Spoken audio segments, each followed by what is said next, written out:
This week's Political Roundtable are Annie Linskey of the Baltimore Sun and Liam Farrell of the Annapolis Capital. Thanks to both of you for being with us. Thank you. So much buildup goes into these debates. Now that all is said and done, more or less, winners, losers, Annie? Oh, I don't want to be in a position of saying which one won and which one lost. I think there was certainly a very clear change in Ehrlich from his first performance to his second, and I think coming out of his second, he just had a much stronger message. He was talking about taxes again. He was talking about small businesses. The first exchange, I think he was a little more scattered and didn't have a clear argument to make for why he should be governor.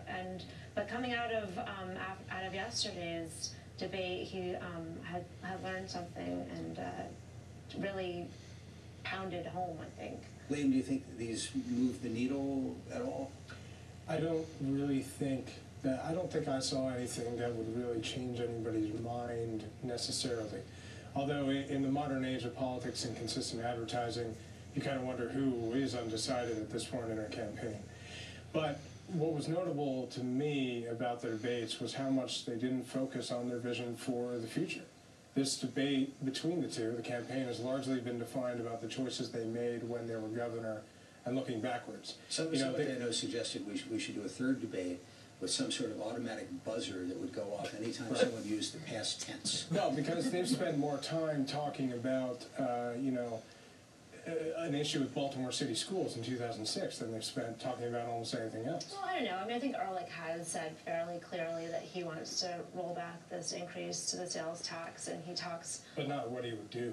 Fair enough, but O'Malley also hasn't said this is what I'm going to cut next time. Although he was in our ed board this morning, and O'Malley did say, "Look, we're putting together our next budget. There won't be any tax increases." So he said for the next year what he'll do. But we've been putting a lot of pressure, I think, on Ehrlich for how would you pay, and I don't know that we've heard much from O'Malley about what are you going to do next year. Well, but Ehrlich did volunteer that he would cut some slice of the school funding for Montgomery, Prince George's, Baltimore City. Yeah.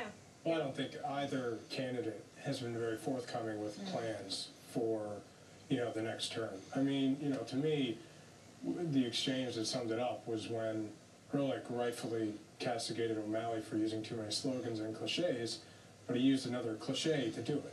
So you have people kind of talking, they're kind of talking past one another. And this is what happens when you have opponents who have very well-worn arguments against one another, a lot of history with each other.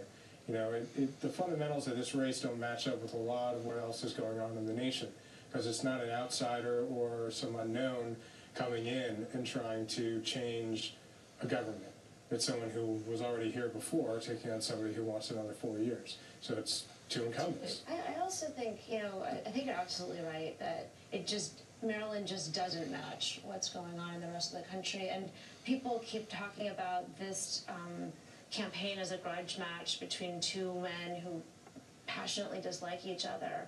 But in my opinion, it's been fairly focused on issues and not personal attacks. Like, you're not seeing the kinds of crazy things that you see in places like Nevada or New York State or even Delaware. I mean, I think that this has been sort of very Maryland. And a lot of the coverage focused on the perceived personal animosity between the two. Which is rightfully to some extent, but Annie's right in saying that there has not been the sort of venomous we've seen dog whistle attacks. Like, you don't have Ehrlich saying that O'Malley is a Marxist or something like that, which is what you're seeing in Delaware. It's not reaching the point of that. There's been some treading around racial and social issues, which seems to make both of them uncomfortable. And, in terms of Prince George's and Montgomery County, I think it's best for Ehrlich to stay away from that, because his message is not going to resonate well and may spur more people to the polls to help O'Malley.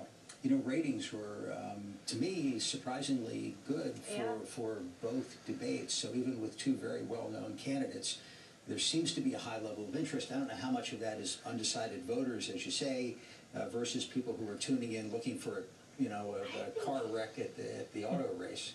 In a sense, I was talking to somebody at the debate, a former Ehrlich staffer, who was saying, well, I had to come because this is just the clash of the titans. That each one of these men, not that they have this animosity, but that they both have so much at stake here. I mean, if you kind of project forward, if Ehrlich wins, he is going to be setting himself up to be a moderate Republican, sort of one of the few in the country, and at some point you would think the GOP needs to move back to a sort of a more moderate stance, and he'll be in a great position to lead that movement. On the other hand, if O'Malley wins, he's going to be potentially one of the few Democrats to stand up in a Republican year, and it will put him in a really good position nationally. So I think that there's just a huge amount at stake for both of them, and going forward. Liam, go ahead. Well, I was going to say the two defining people in Maryland politics. The other person who has the same kind of cachet, or perhaps more so, would be Steny Hoyer, but he's a congressman who only represents one part of Maryland. And a lot of times it seems that his Maryland profile is kind of disconnected from his national profile. So when you have two individuals who are that emblematic of different ideologies and different political parties, I think it's kind of natural that there would be some interest. Whether it's, how that plays out on Election Day, obviously. I think that it's a really good question how it plays out on Election Day, because we saw the primary turnout was so low. And I mean, if you had that kind of repeat performance on November 2nd, and who knows what happens? I think the poll models will all be off. Just have a couple minutes left. And Liam, I've been anxious to talk to you about a story you wrote on the subject of the slots referendum in Anne Arundel County, and there's a little murkiness surrounding what happens if it loses. If slots at Arundel Mills Mall is approved, end of story, they build the casino. If it loses, it doesn't automatically go to the racetrack. What happens?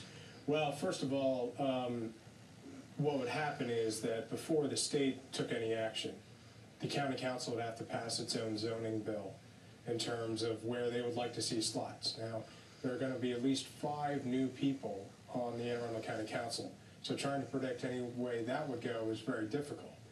Beyond that, if they pass it so only Laurel Park would qualify, there are a couple other things that are a problem, because the owners of Laurel Park already have a slots license, so they wouldn't qualify under Maryland law. Beyond that, that would force the state to undertake an ostensibly open bidding process that isn't really open.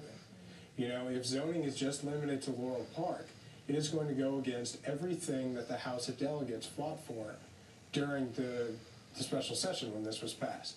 So there are all sorts of political and logistical problems that will crop up. It's people who are in favor of slots at Laurel always end conversations with me on this by saying, but it's possible. And it's like, well, sure, I can't deny that it's possible. But the only thing that we know is that it's going to take a long time. There will probably be plenty of lawsuits. And slots in Maryland, the only thing you can know is that you can't really predict what's going to happen. So. But in a few seconds, the Cordish people did come out this week with some plans for fancy restaurants and entertainment at the mall location, which seemed to make some news. Well, they're trying to push. They're trying to push it as more than just a seedy casino where people's children will walk by slot machines. They're trying to. Cordish always tries to make it as a destination within a community. We'll leave it there. Liam Farrell, Andy Linsky, thanks to both of you for being with us. And that is our program for this week. Join us damn good.